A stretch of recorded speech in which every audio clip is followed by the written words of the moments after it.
Na mwendelezo wa swala la mauaji ya ndugu yetu Mchina, na kama unavyowaona katika jitihada zangu za kuhakikisha kwamba swala hili aliwezi kuleta madhara zaidi kwa kazi ya vijana hawa hapa nchini, tumeona kwamba ni vyema tufanye kazi kubwa mbili.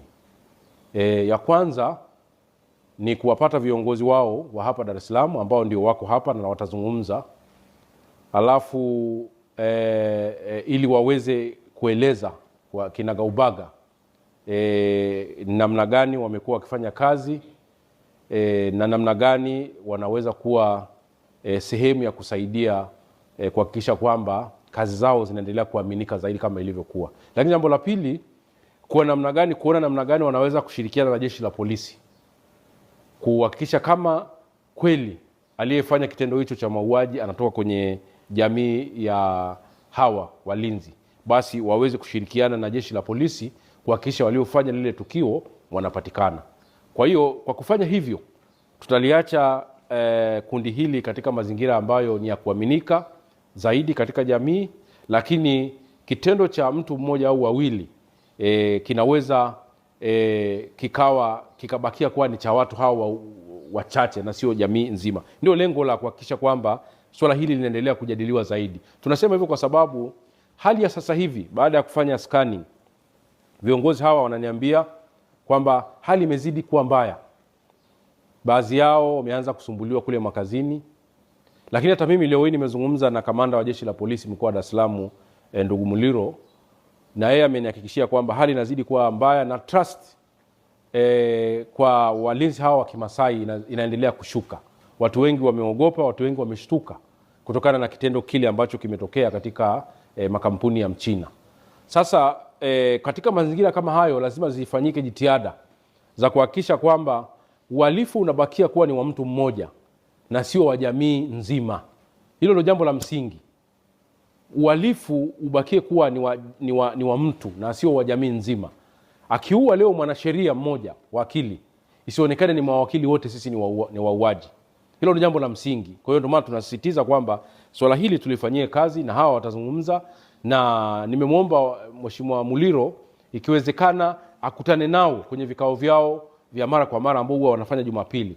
Azungumze nao, awaondolee hofu, lakini pia hawa nao wamhakikishie kwamba watakuwa mstari wa mbele kuhakikisha kwamba yoyote ule ambaye ameisiwa kufanya tukio kama lile la mauaji basi waweze kwa sababu katika historia ya ulinzi wa ndugu hawa kwa miaka yote haijawahi kutokea tukio la kwamba askari wa Kimasai amefanya uhalifu wa namna hiyo. Haijawahi tokea kufanya mauaji. Ndio maana wote tumeshtuka kwamba nini kimetokea, kwamba leo hawa watu ambao walijenga trust kwa muda mrefu, wameaminika na brand yao imekuwa ni ya muda mrefu, na wamekuwa wakifanya kazi za ulinzi huu kwa sababu ya brand yao ya uaminifu. Jamii imekuwa na uaminifu kwa muda mrefu sana katika malindo yao. Wamekuwa ni watu ambao si rahisi kununulika, kurubunika. Sasa kitendo cha juzi siweze kuondoa hii brand, kwa sababu hii ni ajira. Hapa Dar es Salaam wako karibu 10,000. Ni ajira ya vijana hawa. Sasa ukiharibu ajira ya watu 10,000 kwa sababu ya mhalifu mmoja, tunakuwa tuwatendei haki, kwa sababu hawa hawana kazi zingine za kufanya, ukizingatia kwamba pia elimu pia kuingia kwenye jamii za Kimasai, lakini pia hali ya migogoro ya ardhi katika maeneo ya ufugaji, swala la ufugaji linaendelea kushuka. Kwa hiyo hii ni kazi ambayo Watanzania wengi uwezo wa kuajiri makampuni hawana, wanawategemea hawa. Kwa hiyo leo watazungumza na naomba muwasikilize, alafu niombe pia jeshi la polisi kuendelea kushirikiana na viongozi hawa kuhakikisha kwamba kama kuna aliyehusika na matukio kama anatoka katika jamii hii basi aweze kuwajibishwa. Lakini jambo la msingi tuweze kupata taarifa kamili ya wale waliofanya uhalifu, ikiwezekana majina yao, ili waweze kubainika wametoka katika maeneo gani. Kwa hiyo naomba niwakaribishe sasa, watajitambulisha wametoka katika maeneo gani na uongozi wao ukoje, ili waweze kuzungumza na Watanzania yale ambayo wanataka kuyazungumza katika siku ya leo. Unalaani hilo mauaji. Kwa hiyo ndugu yetu Mchina ameuawa kwa namna moja au nyingine. Mimi nimekuja kukutana naye mheshimiwa ili atusaidie, ajitetee kutokana na jamii zetu watu wanapochafua jina. Na sasa mimi mwenyekiti zao sinafanyia kikao pale Mabibo, shule Sampakani. Hapo Mabibo. Sinafanyaga Jumapili pale kikao. Naomba mheshimiwa atusaidie. Atukutanishe na jeshi la polisi kwa sababu aliyefanya kitendo ile ni mtu mmoja, sio jamii mzima wa Masai.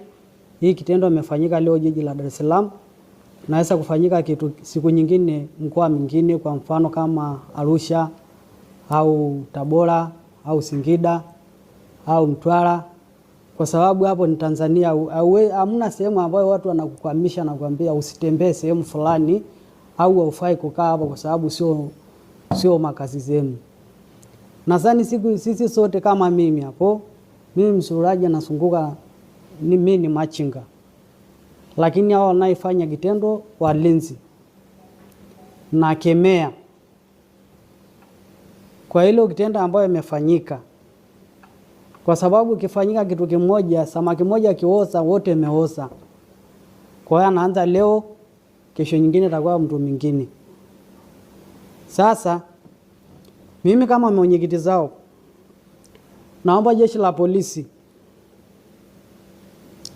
kiwezekana aje tukutane Jumapili iliyokuja, kesho kutwa. Nadhani leo Ijumaa, kesho Jumamosi, kwa hiyo Jumapili kesho kutwa ni Jumapili. Aje tukutane pale shule ya Mpakani ya Mabibo, atokee vitu kama hiyo. Nataka tuishi kama napoishi siku zote. Nataka tutembee mkoa zote ya Tanzania kama napoishi siku zote kutembea. Alani na tunaomba jeshi la polisi lifanye uchunguzi, wachunguze kama kweli endapo aliyofanya hilo tukio ni Masai, chukuliwe hatua za kisheria kama yeye na sio jamii nzima. Kwa sababu sasa hivi tunapoangalia pressure ni nyingi.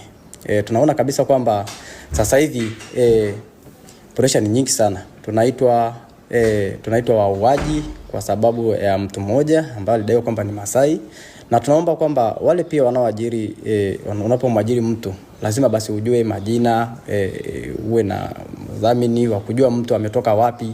So unaajiri mtu baadaye limefanyika tukio ndo linaanza kwa sababu kama taharuki sasa hivi, sababu hii jamii unasema wa Masai ni wauaji, unakuja kusema jamii nzima ni wauaji.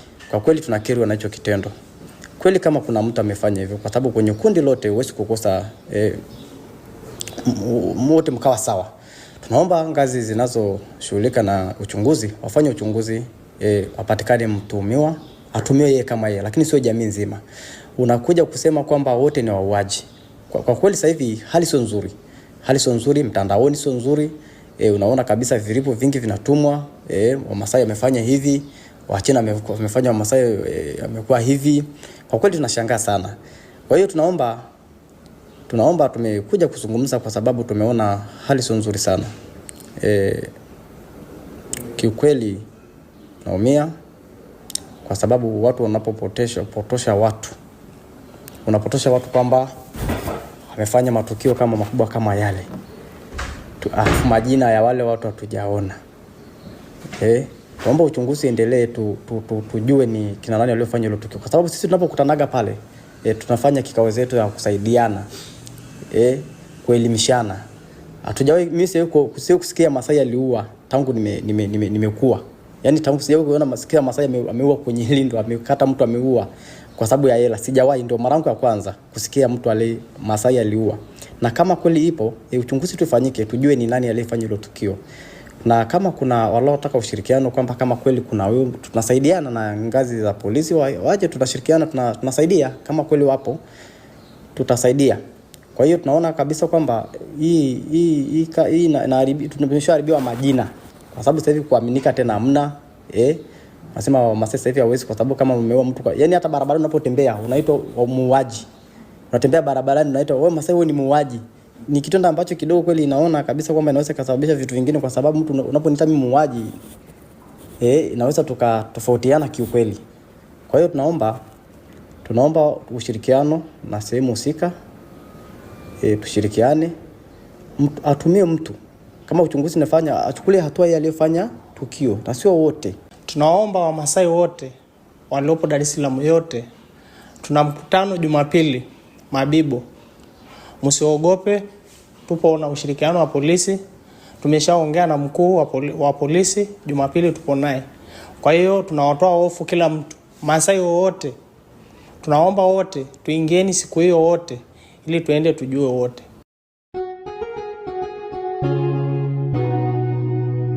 Kasako Media, tunaangazia maisha, tunaandika kesho.